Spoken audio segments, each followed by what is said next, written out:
ഒരു പ്രത്യേക സാഹചര്യത്തിൽ ദൈവം അവിടെ കൊണ്ടെത്തിക്കുമെന്ന് ഞാൻ വിചാരിച്ചില്ല.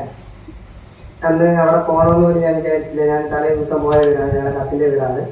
ഞങ്ങൾ അന്ന് ഞാൻ അവിടെ ചെല്ലുകയും എന്തോ ഞങ്ങളെല്ലാവരും അവിടെ ഉണ്ടായിരുന്നു. ആ സമയത്ത് ഞാൻ കുറച്ച് നേരം അവിടെ ഉണ്ടായിരുന്നു. ആ സമയം ആ വീട്ടുകാർ ആൻറ്റിയോട് സംസാരിച്ച് എല്ലാം കഴിഞ്ഞ് ഞാൻ പോകാൻ വേണ്ടി പുറത്തിറങ്ങി. അപ്പോൾ ആൻറ്റി പറഞ്ഞു ഞാൻ അകത്ത് നിൽക്കുക. തിരിച്ചിറങ്ങി വന്നു, എന്തോ കാര്യം പറയാൻ വേണ്ടി എന്നോട് വന്നു. അപ്പോൾ ആൻമേരി അടുത്ത് നിൽപ്പുണ്ട്. എന്തോ സാധനം കളയാൻ വേണ്ടി ആറ്റിലോട്ട് ഓടിപ്പോകുന്നത് ഞാൻ കണ്ടു. ആൻറ്റി അകത്തുനിന്ന് വരുന്ന സമയത്ത് എടാ പോയടാ എന്ന് പറയും.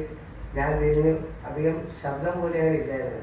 പെട്ടെന്ന് എനിക്ക് മനസ്സിലായി പോയി. ഞാൻ നടന്ന സംഭവം ഇതിനെ മനസ്സിൽ നിന്ന് പോയിട്ടില്ല. ഇങ്ങനെ ഞാൻ ചാടി ഇന്ന് എനിക്കറിയത്തില്ല. കാരണം എല്ലാം കഴിഞ്ഞപ്പോൾ അവരുടെ കൊച്ചിനെ രക്ഷിച്ചു, കരയ്ക്ക് കൊണ്ടുവന്നു. അത് കഴിഞ്ഞിട്ട് എനിക്ക് വിറവിൽ വന്നു. ഇത് കണ്ടപ്പോൾ തൊട്ട് എനിക്ക് പേടിയായി. അപ്പോൾ ഞാനും പറഞ്ഞു എൻ്റെ കയ്യിലെ ഫോണും പോയടാ, എല്ലാം പോയി. അതെല്ലാം കഴിഞ്ഞപ്പോൾ എനിക്ക് തൃപ്തിയായി. അത് കഴിഞ്ഞ് കൊച്ചിൻ്റെ ജീവൻ രക്ഷിച്ചു. ഞാൻ പറഞ്ഞു ഫോൺ മേടിക്കാം, കൊച്ചിനെ മൊബൈൽ കയറി കൊടുത്താൽ മേടിക്കാൻ പറ്റത്തില്ല. അപ്പോൾ ആ ഒരു രീതിയാണ് ഞാൻ പറഞ്ഞു ഓക്കെ. അവരെനിക്ക് പൈസ ഒക്കെ തരാമെന്ന് പറഞ്ഞു. ഞാൻ പറഞ്ഞു മതി, ഫോണൊക്കെ മേടിച്ച് തന്നാൽ മതി.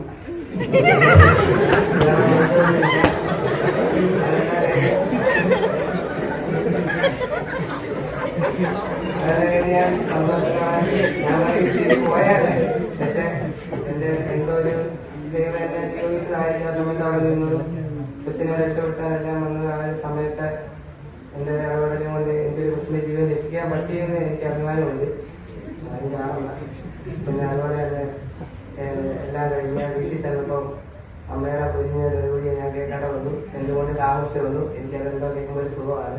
ഞാനത് 1 മണിക്കൂർ നിന്ന് കേട്ട് കഴിഞ്ഞിട്ടാണ് ഞാൻ അമ്മയോട് പറയുന്നത് അമ്മ ഇങ്ങനെ ഒരു അപകടം ഉണ്ടായി. അപ്പം അമ്മ പറഞ്ഞു കൊള്ളാം, എൻ്റെ തൊണ്ടായി കൊള്ളാൻ പറ്റി.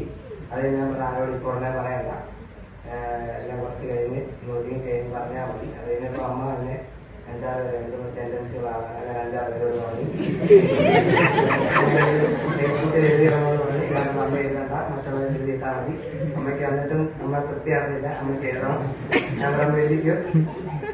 നമ്മളെ എന്നെക്കുറിച്ച് ഞാൻ തന്നെ എഴുതണം, വേറെ ആരും എഴുതത്തില്ല. ഞാൻ പറഞ്ഞു അമ്മ ഞാൻ എഴുതിക്കോളാന്ന് പറഞ്ഞു. ഇത്രയാണ് അന്ന് നടന്ന സംഭവം. ഇന്ന് രാവിലെ അതുപോലെ തന്നെ പഞ്ചായത്ത് പ്രസിഡന്റൊക്കെ വീട്ടിൽ വന്നു. ഞാൻ പറഞ്ഞു എനിക്ക് പൊന്നാട് കിട്ടണമെന്ന് വലിയ ആഗ്രഹമായിരുന്നു. പഞ്ചായത്ത് പ്രസിഡന്റ് ഇങ്ങനെ ഇത്രയും വലിയ ആഗ്രഹം മനസ്സിൽ നീ വെച്ചപ്പോൾ ഇത് ഉടനെ നടന്നല്ലോ എന്ന് ചോദിച്ചു. ഞാൻ പറഞ്ഞു അത് നടന്നു, ദൈവം നിന്റെ കൂടെ ഉണ്ട്. ഞാൻ പറഞ്ഞു അതാണ് ഉണ്ടെന്ന് എനിക്കറിയാം. ഇത്രയാണ് അന്നത്തെ ദിവസം നടന്ന ഒരു സംഭവം.